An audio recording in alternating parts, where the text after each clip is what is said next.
دخل ما وقت السلام عليكم السلام حنكي من فوق قد الدكه، قالت لي نشوف لك حلاته قلباتها هذه بقات تديرها قالت لي اسمعني مزيان، بقات تقيد في واحد الورقه قالت لي يا خويا غتشري جبل ديال الدواء في عينيها وعرفت راسها نقاتني في شحال ديال الدواء وداك الشيء، قالت لي شوف واقيلا غنحيدوها بلا ما تفش. قلت لها ويلي، قالت لي والله.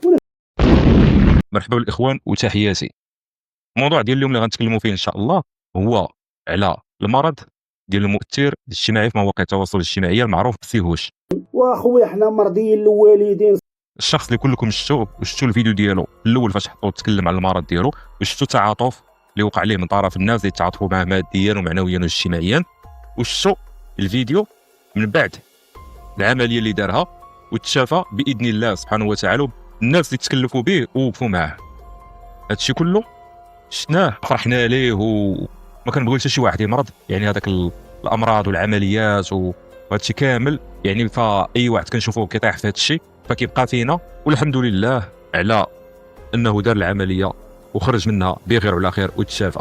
انا ملي شفت الفيديوهات ديال بسيهوش في الاول كيفاش قدم المرض ديالو وشفتو كيفاش تكلم وشفت الناس كيفاش تعاطفوا معاه وكيفاش وقفوا معاه واحد الوقفه اللي هي ما كايناش ما غاديش تشوفها، وكيفاش شفتوا انه فاش دار الفيديو الثاني بين انه دار العمليه وتشافى ورجع بخير ورجعت ليه الضحكه ديالو.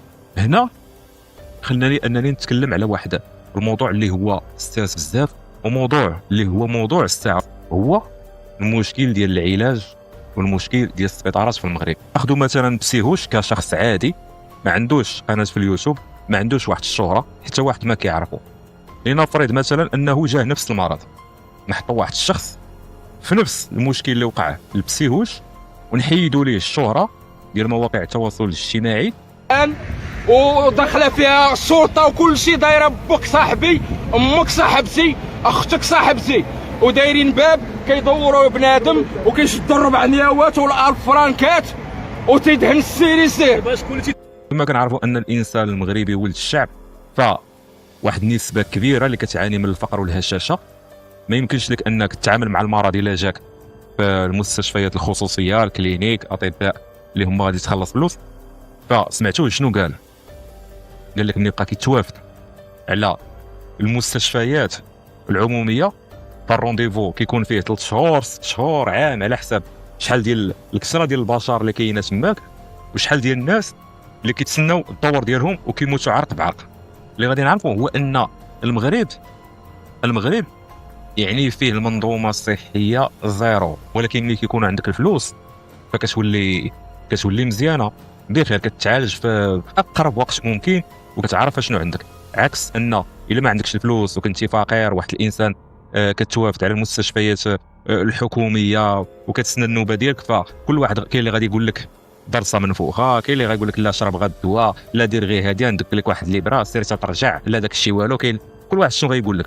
وهذيك سيروجي ومن رونديفو مره 3 شهور مره 6 شهور، وما عندكش انت الامكانيات الماديه باش انك تمشي تعالج في شي كلينيك ولا تمشي لتركيا ولا امريكان ولا تمشي لشي دوله باش انك تشوف شنو المشكل اللي عندك. هنا فين كيوقعوا مشاكل لبزاف ديال الناس. هذه هي النقطه المهمه. دوك بزاف ديال الناس اللي كتشوفهم انت، واحد جا سرطان في الراس، واحد جا سرطان في الفك، واحد جا سرطان في الرئه، واحد جا سرطان في المعده، واحد جا سرطان ديال الدم، واحد جا سرطان ديال الجلد.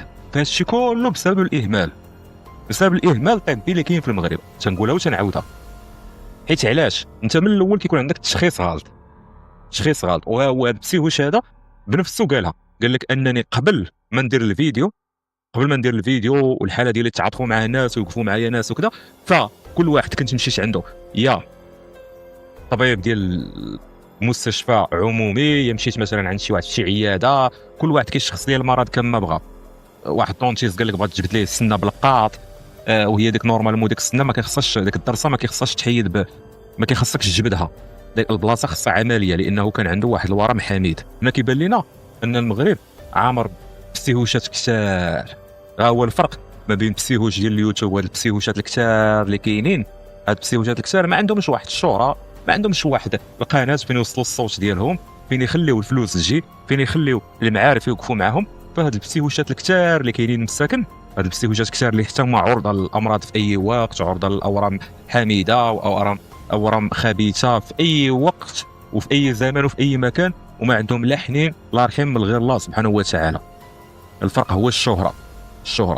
سيهوش كما قلنا وعاودنا، وما كانش عنده الشهره فراه كنعطيك وكنضمن لك وكنبصم لك عليها انه كان واحد الظرف ديال واحد الا طول 7 شهور ولا عام كان غادي يولي عنده راس اخر غينوض ليه هنا، راس اخر كما كتسمع غينوض ليه هنا، وغيولي يهزو يبان في جميع المنابر الاعلاميه ديال شوف تي في وهيسبريس تشوف الا وقف معاه شي واحد وديك الساعه غيكون فاتوا الفوت، ولا وقفوا مع المحسنين ويجمع الاموال وكذا، فما بقى عندهم ما يدير بهم، لان الورم الحميد تحول لورم خبيث صافي، حيت بسيهوش دار العمليه وتعالج وتشافى وما تحولش لذاك الورم الخبيث الورم حميد، وكانت الامور مضبوطه وكل شيء على ما يرام. ولكن ما تنساوش واحد الحاجه، راه كاينين بزاف ديال الناس الا مشيتي للسبيطارات ومشيتي وتشوف الحالات اللي كيعانيو منها الناس وتمشي لداك الشيء اللي ما باينش، فانك ما غاديش تفرح، ما غتفرحش. راه بسيهوش غير 0.00001% من الحالات اللي كاينه في المغرب. والرساله من هذا الشيء كامل ومن هذا الموضوع، هذا الرساله اللي بغيت نوصل هي ان الانسان الا بان فيه شي اعراض بحال هكا اللي هي ماشي طبيعيه، فضروري خاصو يشوف الاختصاصي ديال المنطقه اللي عنده فيها المشكل، ما تبقاش تمشي عند الاطباء عشوائيين.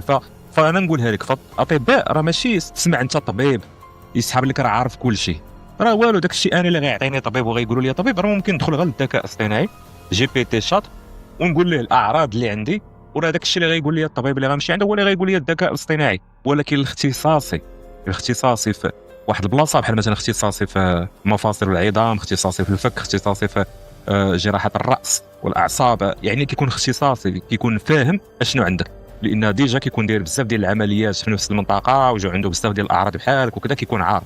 اذا الانسان ديما يحاول يمشي عند الاختصاصي في واحد الحاجه معينه في الجسم ديالو الا كان فيها شي مشكل، وما يبقاش يضيع الوقت ديالو في دوك الاطباء العشوائيين او طبيب عام اصلا الا كان نزيه، فانت ملي غتمشي عنده وغيكشف لك على الحاله ديالك، فهو خصو يوجهك للطبيب اختصاصي في ديك الحاجه اللي عندك انت. مثلا مشيتي عنده على حساب الفك ديالك فيه شي مشكل وشافو كذا، فهو غادي يوجهك عند طبيب جراح اخصائي في الفك والعظام ديال الوجه. هذا هو البلان. واخويا حنا مرضيين الوالدين لا انت ماشي مرضي الوالدين، راه هذاك خونا ولد الناس، انت مالك حتى علاقه بالرضا ديال الوالدين ولا الله تيبغيك ولا فهمتي، حيت انا مريض وجا واحد خونا حل لي المشكل، واش كتعني ان داك خونا اللي في السبيطار مسكين مريض مليوح ماشي مرضي الوالدين؟ الله ما تيبغيش، لا صاحبي حتى هو مرضي الوالدين وكذا، ولكن ما تلاقاش مع هاد خونا، يعني انا ماشي مرضي الوالدين، يعني انا ماشي الله تيبغيني، يعني هاد خونا اللي في شكل. شوفوا فيديو جديد ان شاء الله. لا تنسوا الاعجاب بالفيديو والاشتراك في القناة تشجيعا لنا لنستمر بنشر المزيد إن شاء الله.